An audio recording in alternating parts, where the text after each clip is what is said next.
Ang My Hero Academia Chapter 398 ay isang inaabangang isyu na dapat sana ay magbibigay ng climax sa nagpapatuloy na laban. Ang spoiler na nailabas ngayon ay inihayag na ang chapter ay sa wakas ipapakita ang origin ni All Might.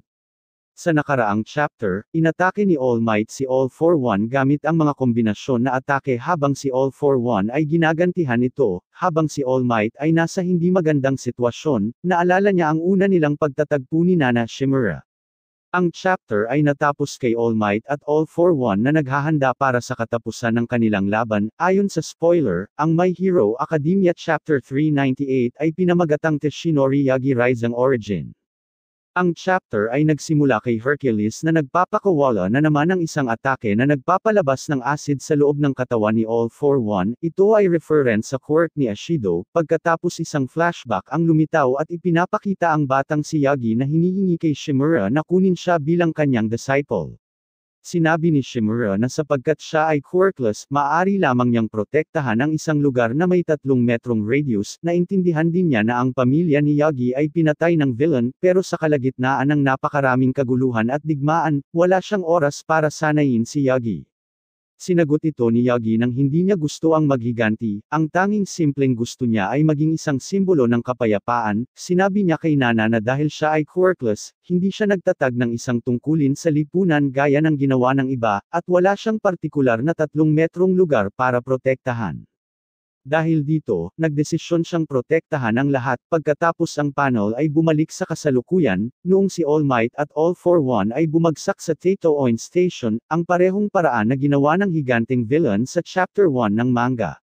Sila ay tumayo, at ang pulis ay napagtanto na sila ay malapit sa UA. Si All Might ay nasa bingit ng organ failure at may ilang baling buto sa tagiliran. Siya ay makikitang nakahiga sa itaas ng parehong gusali kung saan tinanong siya ni Deku kung siya ay maaaring maging isang hero kahit walang quirk.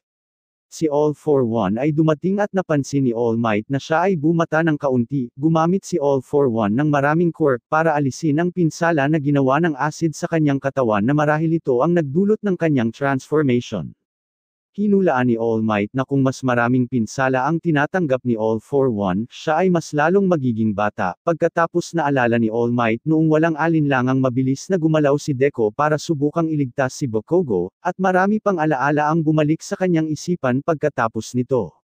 Sinabi ni All Might kay Hercules na ipadala sa kanya ang lahat ng equipment ng magkakasabay na ating ipapalagay na ito ang magiging huling atake, kasama dito ang bakal na galame na maihahalin tulad kay Dr. Ock na mula sa Spider-Man Comics, 2 gauntlets, at isang metal crow.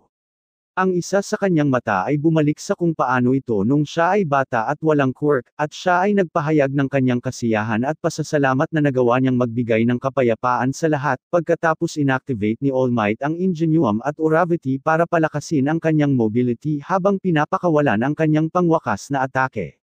Pagkatapos ang chapter ay bumalik sa mundo ng Vestige kung saan mayroong isang maliit na alon at naramdaman ng Vestige ni All Might ang presensya ng kanyang tunay na katawan. Sa UA naman si Deku ay nakikipaglaban pa rin kay Shigaraki noong agad niyang naalala si All Might. Ito din ang nangyari kay All Might. Inisip din niya si Deku habang ang chapter ay natapos, kaya dito natin tatapusin ang video na ito at maraming salamat sa panunood. Hanggang sa muli.